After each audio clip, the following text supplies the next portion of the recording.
Welcome to Elevate, the podcast where we dissect exceptional achievers who are consistently raising the bar personally and professionally to produce extraordinary results in investment real estate and ultimately in their lives. Now here's your host, Tyler Chesser. All right, welcome back to Elevate. My name's Tyler Chesser, and I'm thrilled that you're here. And really, what we're here to do is we're here to take it to another level. We're here to, our mission is to identify and apply how the best of the best raise the bar professionally and personally to achieve greatness in real estate and beyond. And this is a masterclass. This is for leaders who are looking to achieve uncommon results and purposeful outcomes for, through real estate investing, but ultimately in their lives. And so today we've got a phenomenal guest, and I'm here with Fred Sutterlin, and I'm really thankful that he's here with us today. Fred, how are you, sir? Doing great. Good afternoon. Thanks for having me. Absolutely, my man. Thank you for being here. And Fred has become a friend of mine over the past few years, and he's a wise man. He's a wise soul, and he's a very generous man. And I want to tell you a little bit about him. He is the founder and CEO and chairman of Pinnacle Realty Group, LLC, and Commercial Property Advisors, collectively PRG, which oversees all aspects of the company's strategic planning, growth, investment advisory, and brokerage activities. He began his real estate career as an attorney, practicing with a large regional law firm representing clients in a variety of business, real estate, and corporate matters. Prior to forming PRG, he was a general counsel and director of commercial real estate services with Williamson Commercial Group, Inc. Fred holds a BA in economics from Washington and Lee University and a JD from the University of Louisville School of Law and an MBA from Emory University, Goizueta Business School. As the managing principal of PRG, Fred has successfully represented clients and investors in the acquisition and disposition of multi-million dollar investment in commercial real estate assets. He is a member of ICSC, a member of the American, Kentucky, and Louisville Bar Associations, a member of National Kentucky Association of Realtors, founding principal in Pinnacle Capital Partners, and a founding member of the Angel Capital Group in Charleston. Fred was also selected as one of Business First 40 Under 40 in 2006, served on Governor Stephen Beshear's transition team in 2007, and Fred is also the recent graduate of Leadership Charleston 2015. Fred previously served 2 terms on the board of directors of the American Red Cross, Louisville Chapter, as well as the Kentucky Sports Authority Board of Directors. Fred served as the director of Farmers Capital Bank Corporation and now serves on Wesbanco Bank Incorporated Advisory Board, Central and Northern Kentucky markets. So, Southern Kentucky markets, apologize. So, as you can see, we're blessed enough to sit with a very accomplished man.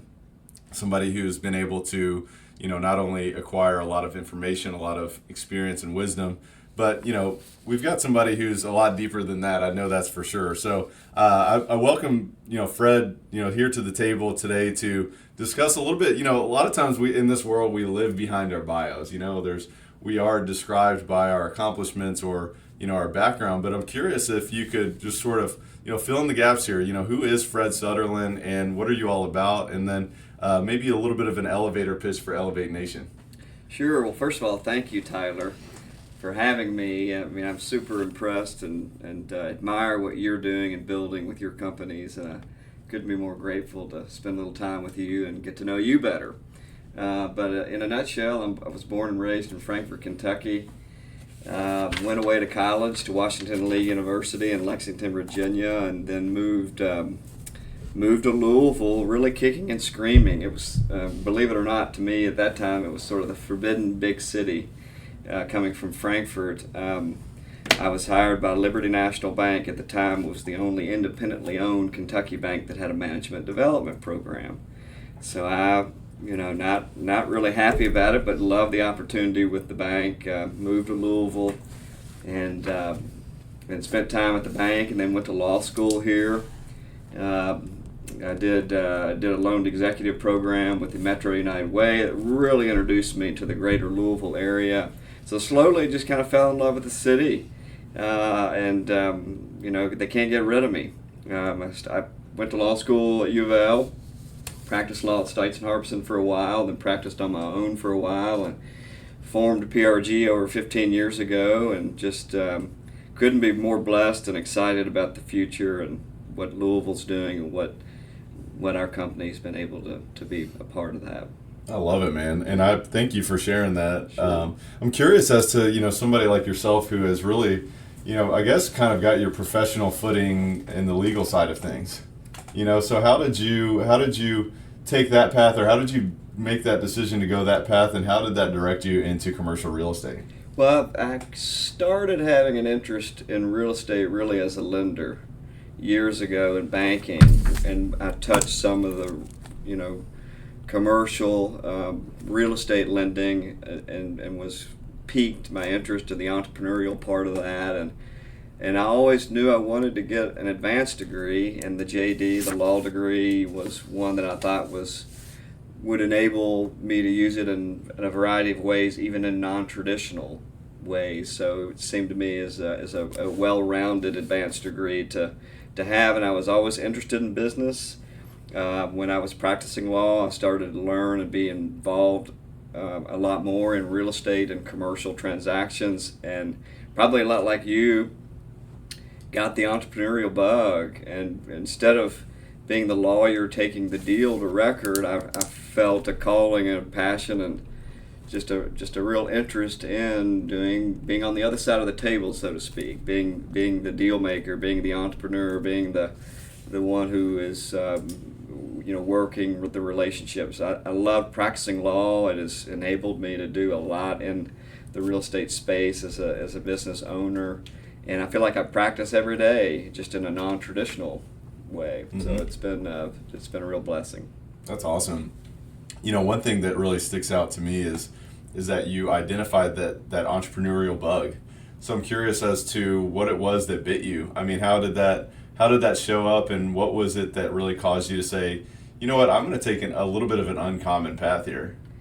Well, I don't know if it was purposeful in the beginning. I mean, it probably was slow. Just like anything in life, you sort of take a path and you realize later when you look back on it, you have more reflective clarity, I guess, on it. But it just sort of slowly happened. I mean, I wouldn't have done it any differently in terms of working for a large company in the beginning at Liberty Bank that became J.P. Morgan.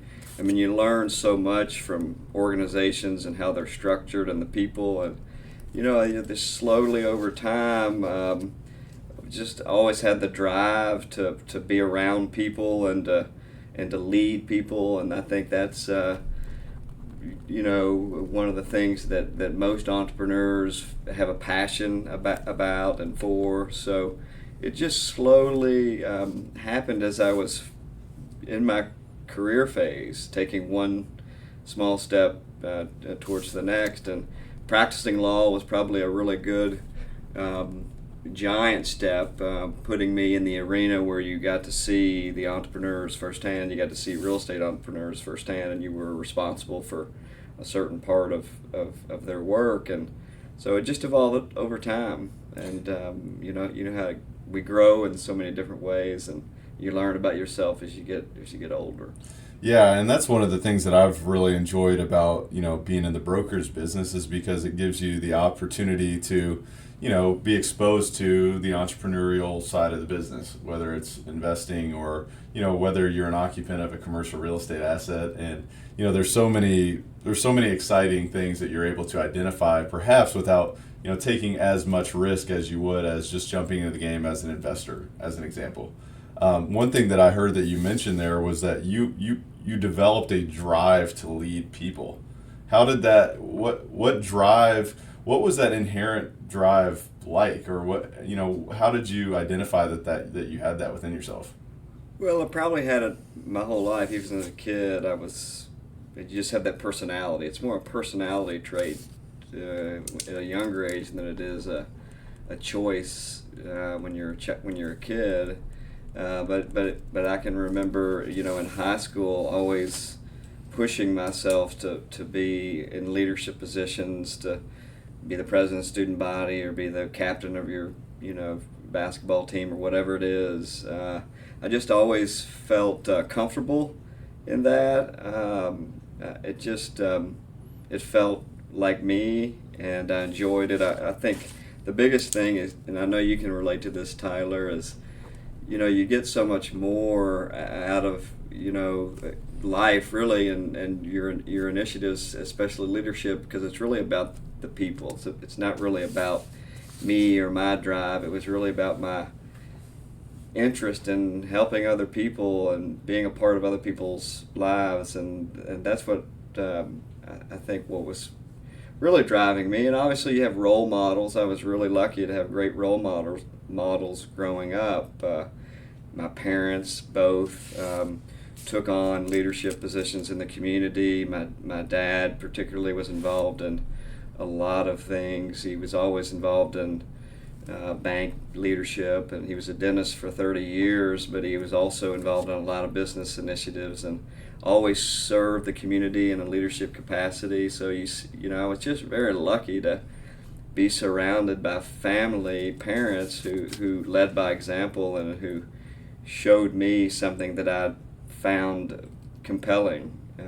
So just lucky. Well, I think it's so important to find those role models in your life and to consistently, because at the end of the day, success leaves clues, right? It's not, you don't have to necessarily recreate the wheel, even if you are in an entrepreneurial endeavor.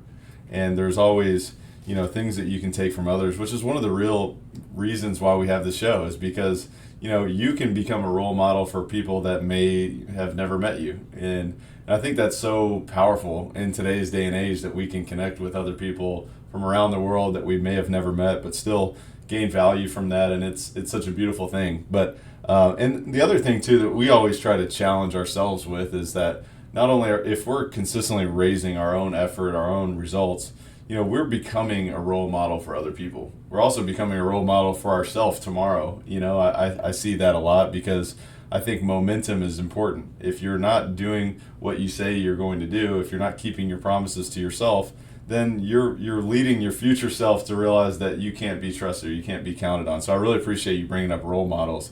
I think it's very, very important. So fast forwarding just a little bit, you talked a little bit about sort of your background. I'm curious as to know, as far as your business today, you've built this phenomenal company, PRG, Commercial Property Advisors, PRG Investments as well. And just curious as to, as a leader, what are you doing to consistently, perhaps even recently, consistently raising that bar to elevate your business results? And then what result has come of that improvement?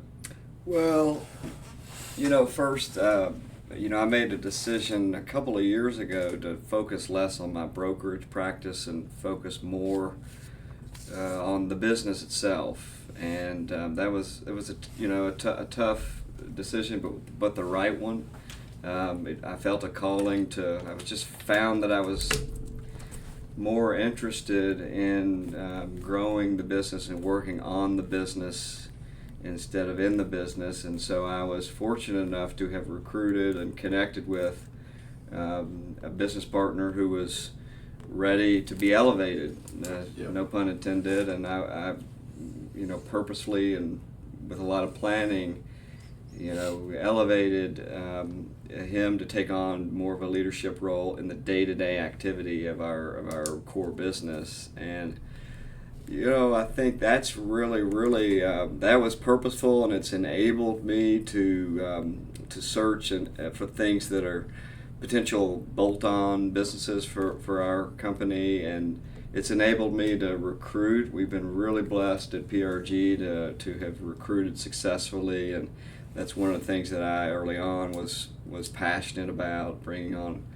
young talent. And so in terms of myself and my it's not a new role, but it's more of a owner and not a player coach. I try to demonstrate how important it is to be involved in the community.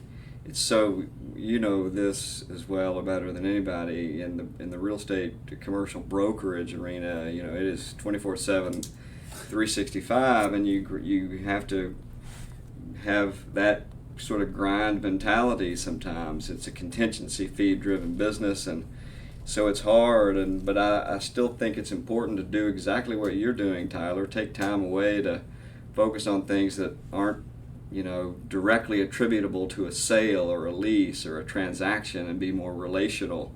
And that comes in a variety of forms. Everybody's different, but I have tried to encourage and mentor and just be available to our associates as they look for their place in the community, to encourage them to be connected to people even outside of commercial real estate. It's just so important. So I'm hoping I'm continuing to elevate every day. I mean, every day you said it best. I mean, it's about waking up. What can you do better? Hold yourself to a high standard.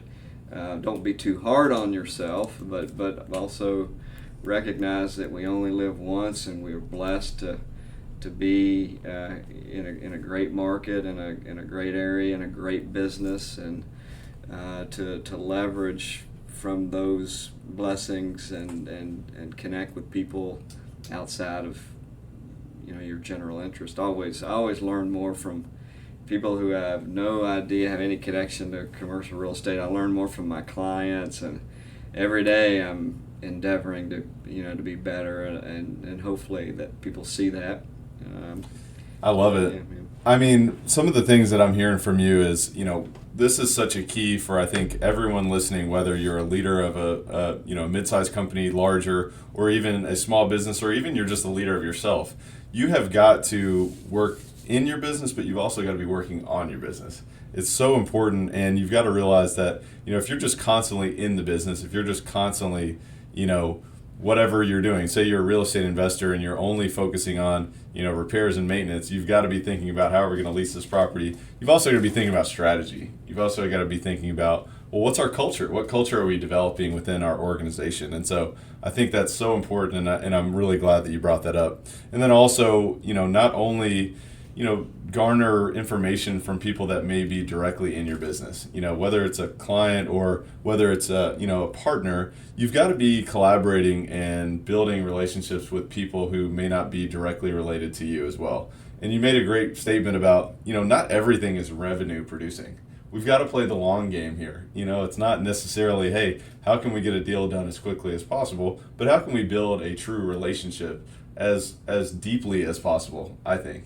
And I love the fact that you are mentoring the people in your company so they can, truly understand what's the priority and what's not. So I think that's great. So with somebody like yourself who has so many opportunities, who is so well respected in the community, here as well as in other markets. Obviously, we talked about some of the other markets that you're involved in. But I'm curious as to know, you have to prioritize, right? So how do you say no to things, and how are you developing more of a courage of that, or have you developed a courage to say no, because it's not always easy to do? No, it's not easy at all. It's particularly, I feel, I'm not prone to it, so it's a struggle that I have worked on a lot, to learn how to say no, to be more thoughtful about what you're focusing your time and your talent upon, but that's a daily practice. In our world, in the business that we're in, you learn by making mistakes too, about saying yes to projects you shouldn't, or yes to commitments that spread you too thin. And I guess the older I get, the more I realize that time is, I've heard it before, but now I really believe it. Time is our greatest capital, and it's important to endeavor at least to focus on and make commitments to only those things that you're passionate about, that you believe in, that you're fully engaged to do. Otherwise, you let yourself down, you let other people down. So I have, that's an ever challenge for me, because I love saying yes. I love getting involved in so many things. But I've learned you just have to, and the more you do it, the more comfortable you get with it, and the more I guess wise you become, and how valuable it is to have time to really focus on the things that you care about.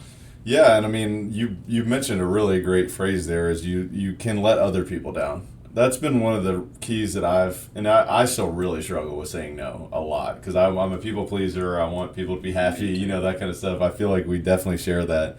But one thing is key is that you have to realize that at times, if you overcommit, you are letting other people down. And so maybe if you're in the category of Fred and myself of being a people pleaser, that's an easy way to say, you know what, I can say no to this because I know out of respect for the other commitments that I've already committed myself to, that I'm going to be letting someone else down. I think that for me is a little bit of a hack into making that decision. So I like that.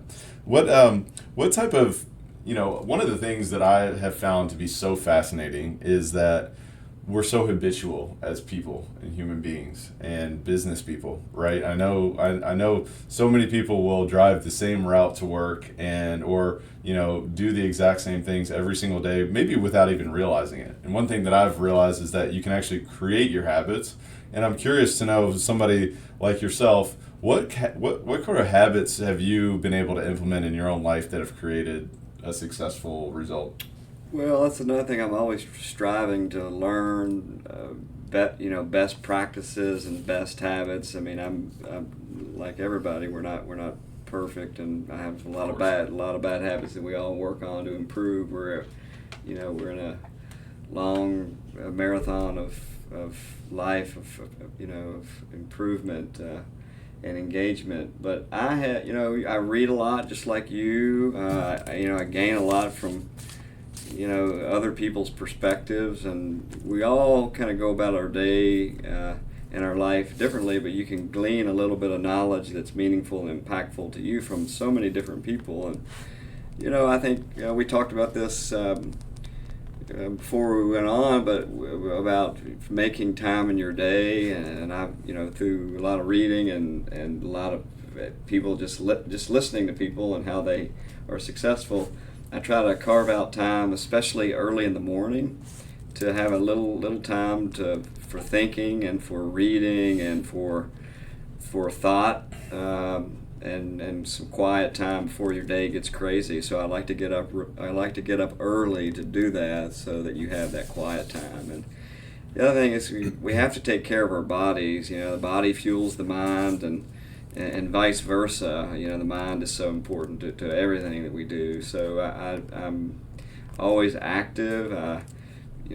Love running, love yoga, love golf, tennis, being outdoors. So I'm always working hard to keep a routine of physical fitness that even when you're busy, just a little bit in the day helps your energy level, helps your perspective, and so that's important. And there are a number of things that that I'm still trying to do, that to find that sweet spot in your day where you're most energetic and most impactful. And I love reading. I'm not a Facebook guy. You probably knew that, but I've loved Instagram for that reason, where I can, and there are podcasts just like this where you can get a little snippet of knowledge that helps you maybe tweak a habit. Even habits at the end of the day are important to your sleep and to your overall health and wellness. I love that, and it is such a that's one that I'm really working on, is the end of the day habitual routine process, because if you can optimize your sleep and your rest, how much more effective can you be, and how much more happy can you be?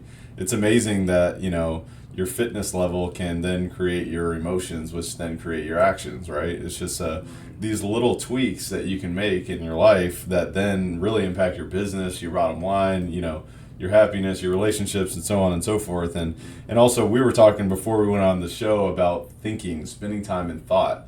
I think somebody mentioned to me, I think it may have been today, that 85% of Americans would rather die than think. And I don't know if that's the right quote or not, but it's meant to make that impact of, most people just don't think. They don't really spend time in thought. And I've encountered that in many ways in recent dealings or just interactions with other people. So I'm curious if you could just go a little bit deeper on that. Like, how do you spend your time in thought? And is there a process, or is that more of a just, let's give myself some buffer here to to absorb some information, or how do you go about that? Well, that has not come easy to me either. I mean, I'm prone to being just high strung and I'm a typical type A guy, which has its benefits but also has its downfalls. So for me, it's been the practice of maybe finding what does make me comfortable. I mean,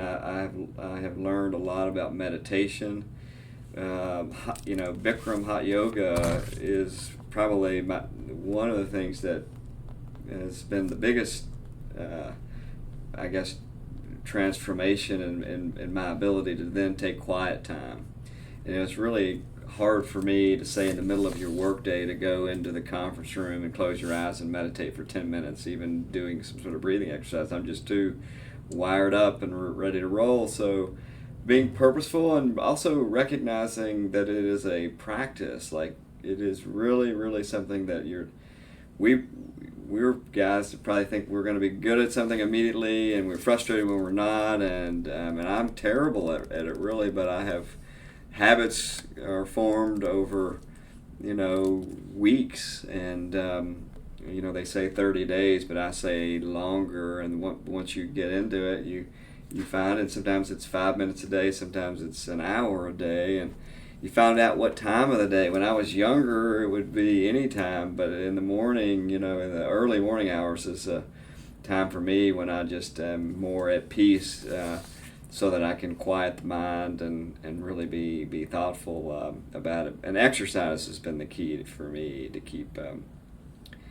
my mind healthy, and then be able to take a little time, even if it's just half an hour in the morning, to read and be reflective. And I love I love reading in the morning, reading somebody else's ideas and thoughts, and that are that you find valuable and that you admire. Same here. I mean, we have so much in common, and I can feel the energy from you, and this is, maybe some people may say woo woo and whatever, but when you do practice meditation, you have a more calm energy. And when you're coming to the negotiation table and you have that calm energy and you have assurance about yourself, I can tell you that you're going to be a lot more successful. And that's only one example.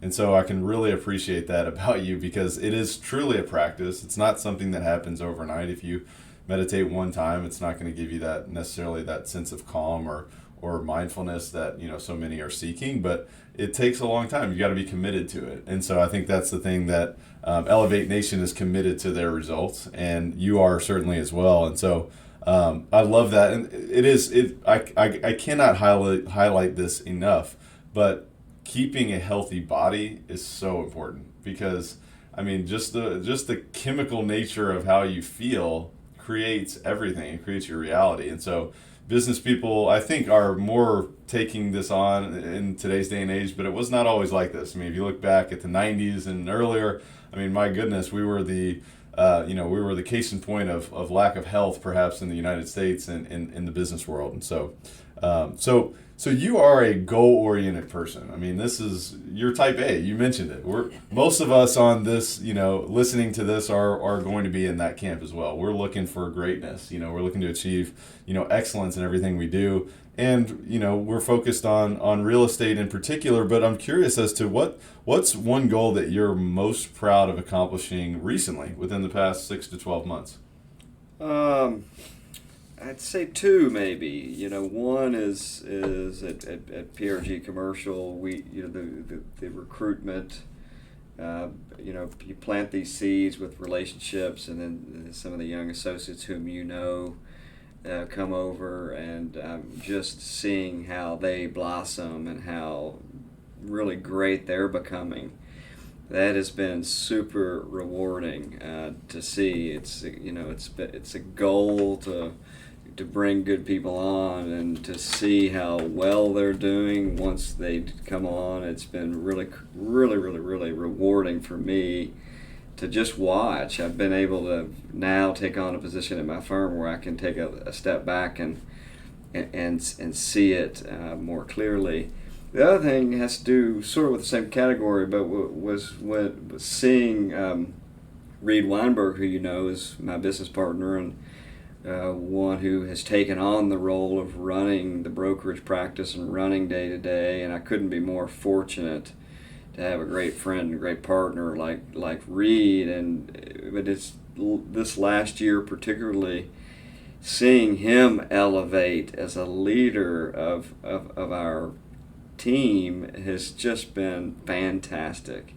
It's been great to see and watch, and it just seems like the last year in particular, the purposeful goal I had of taking a step back and being more of an owner, engaged on the business and elevating him and seeing how successful he's become as a leader and a practitioner has been super rewarding and inspiring, honestly, to me. I love how your accomplishments are what others that you've been fortunate enough to lead have been able to accomplish. That is very telling as a leader, is that you are focused on what they're able to accomplish. I mean, that says it all right there. And one of the things that I think is so key for us who are achievers is that we do realize, and someone mentioned this to me earlier today, is that if you look at the horizon, is that a destination? Well, no, it's a view, and it's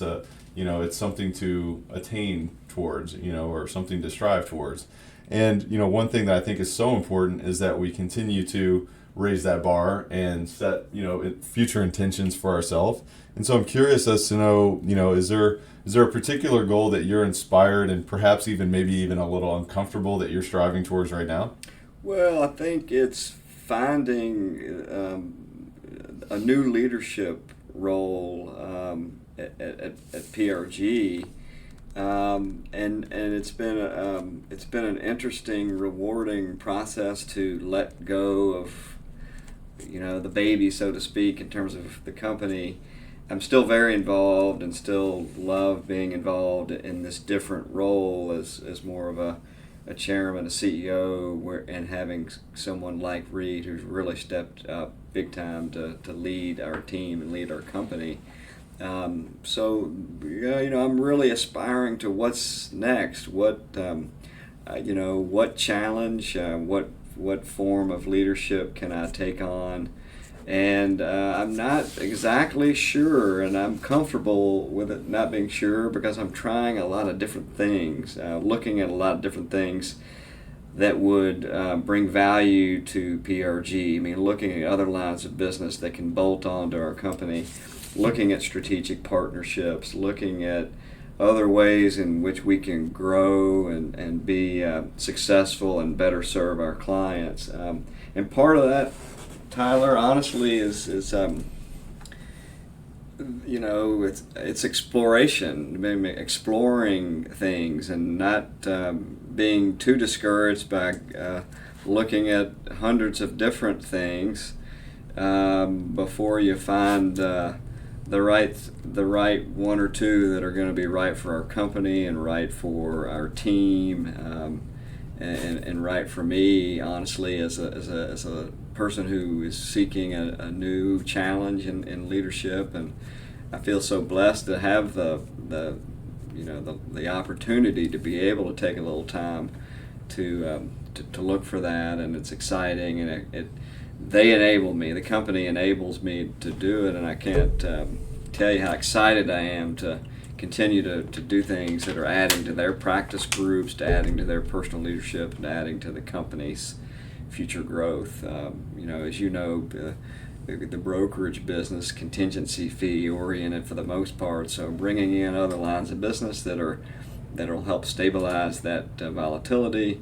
Even looking at things outside of real estate that have some connection, small business development and entrepreneurialism and all kinds of things that I'm excited about and are goals of mine. I love that. I think it's so important to make sure that you're not setting a goal just to set a goal, right? A lot of people say, well, I'm goal oriented and I've got all these goals, but did you take some time to think about them? Did you explore the possibilities first?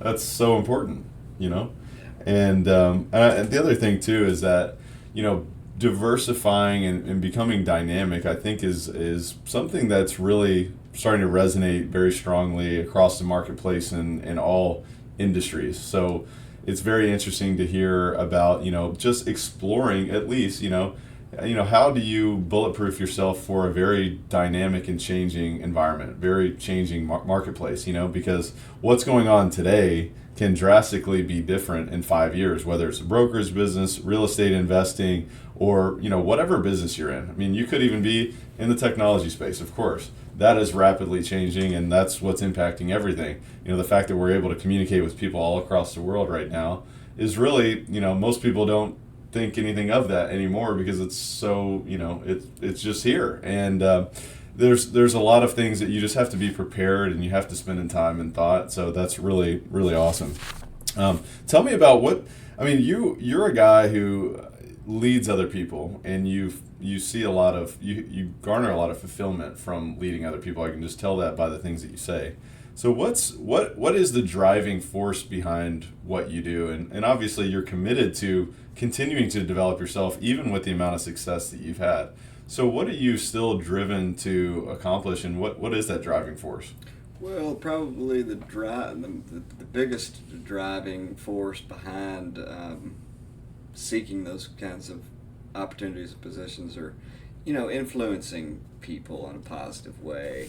I mean, you get a lot of self-fulfillment out of doing what you're passionate about, and I'm passionate about people. I love being around people.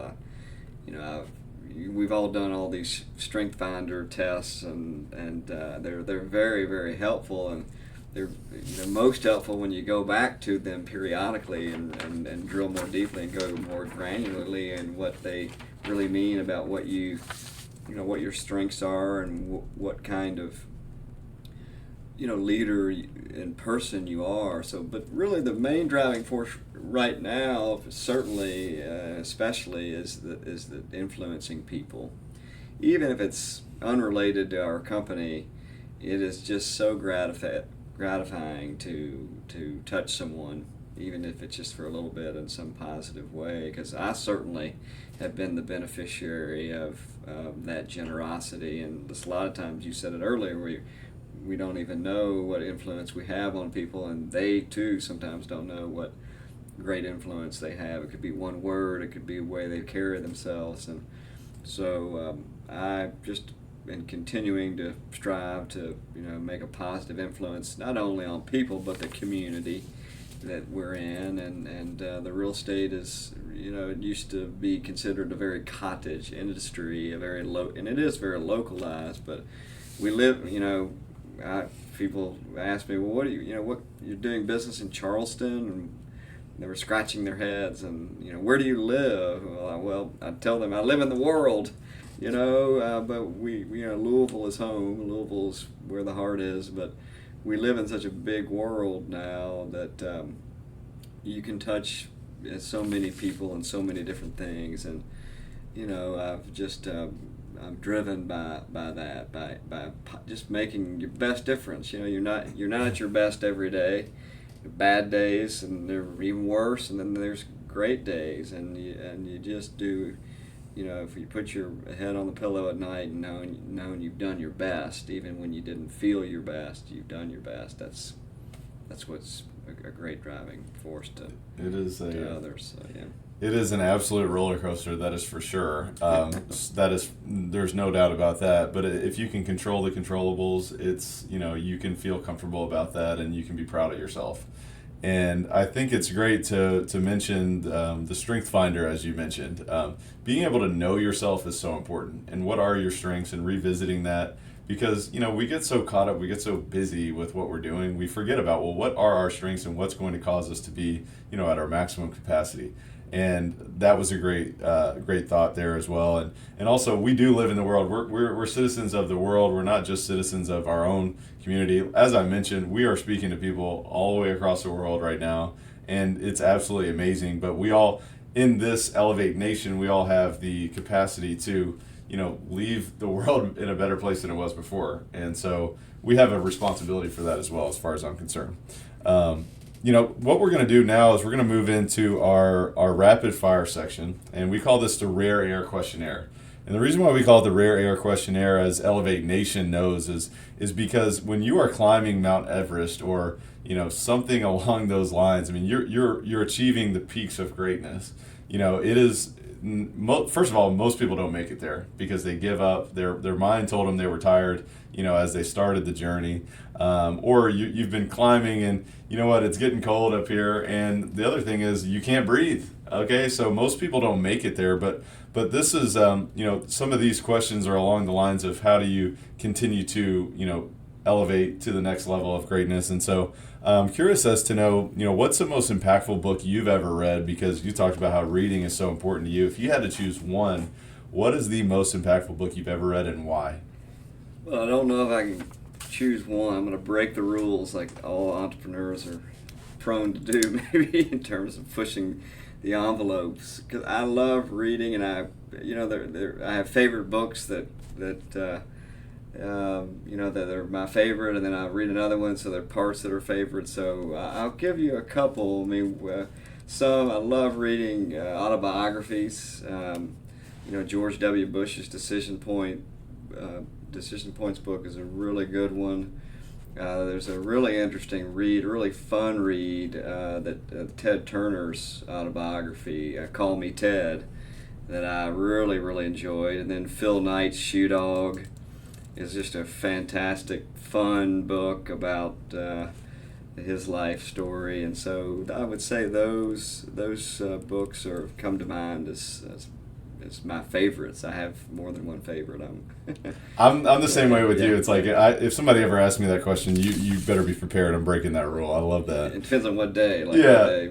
Yeah, and Shoe Dog, I've read Shoe Dog. It is absolutely outstanding, and it is an absolute adventure as well. A lot of fun. I mean, one of the most impactful brands in the world. The guy, let me just tell you, he did not have it easy, and we all should realize that it's not going to be easy, and it never will be. Shouldn't expect it to be. But I also think it's important to recognize the fact that it's important to read biographies and autobiographies of people that may have an opposite viewpoint as you. You don't have to necessarily agree with everything that someone says to be able to learn something from them. So I love that, and I've read so many great biographies recently that have really caused me to sit back and think. And I think that's another theme of our conversation is, books can help you just kind of take a little bit of time to think. And, am I doing what's most effective today or what's most appropriate today? And you can learn a lot from other people. So no doubt. That's awesome. So what's the biggest way you elevate your life on a daily basis?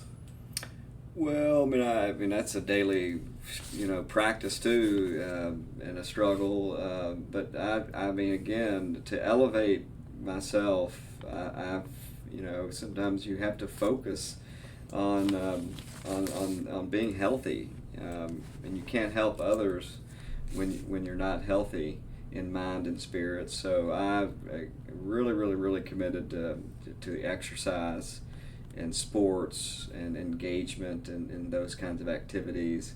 That enables me to feel elevated and be elevated in business and in the personal life. And I couldn't, I just think, everybody likes different things in terms of fitness, even walking or yoga or just anything that gets you active a little bit. And obviously diet's important. We know so much more now than we did 10, 15, 20 years ago. So I'm constantly reading and endeavoring to learn more about what's important to do in terms of intake and what foods are best. And Tom Brady has a really cool book out called TB12, and that's like one really extreme almost, but you can grab nuggets of really great information, and it's not about living that life 100%, but it's about being mindful of doing things in moderation, and making sure that you're being healthy, and spiritually and in physical fitness and in business. And it doesn't come easy for me. It doesn't come easy for anybody, and you're always learning and endeavoring to do better. And as long as you try and you try your best, that's the most important thing.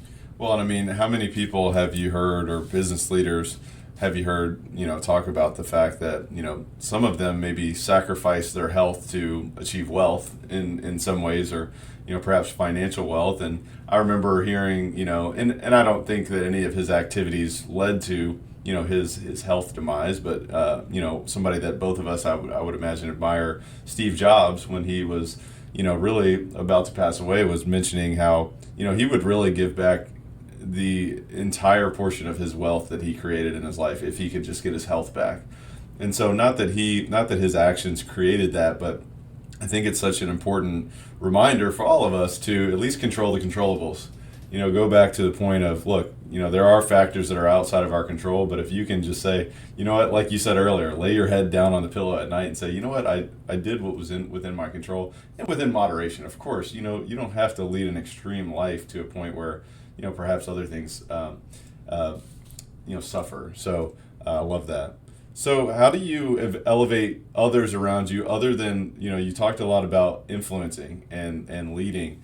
What's like one simple way that you elevate others around you that Elevate Nation can also take and sort of implement in their own life?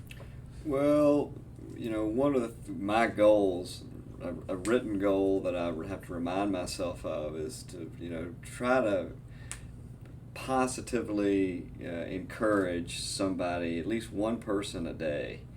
Offer them, and it comes in the form of gratitude sometimes, but it just, every day have at least one person that you've encouraged. Say something encouraging to them.